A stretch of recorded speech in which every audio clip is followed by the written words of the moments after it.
அண்மையில் ஒரு கட்சி போய் சேர்ந்தது. எந்த கட்சின்னு உங்களுக்கு தெரியும். அதுக்கு அதிக இடம்.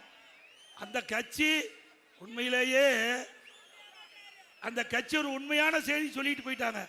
அந்த கட்சியுடைய பொதுச் செயலாளர் உண்மையான ஒரு செய்தி, தமிழகத்தில் பாலியல் வன்கொடுமை நடக்குது. நாம சொல்லல, திரு ஸ்டாலின் அமர வச்சு அவருடைய கூட்டணி கட்சி சேர்ந்த ஒரு கட்சி சேர்ந்த பொதுச் செயலாளர் கூட்டத்தில் பேசிய பேச்சு வலைதளத்தில் வந்தது, தொலைக்காட்சியில் வந்தது. உண்மைதானே? அப்படின்னா அந்த கட்சிக்கு ஓட்டு போடலாமா?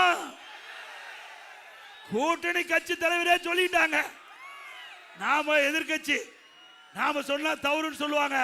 ஆனா அந்த கூட்டணியில் அங்க வைக்கின்ற ஒரு கட்சியுடைய பொதுச் செயலாளர் இப்படிப்பட்ட கருத்தை சொல்லிக்கிட்ட பொழுது நாட்டு மக்கள் நீங்க ஒரு நல்ல முடிவை எடுக்க வேண்டும்.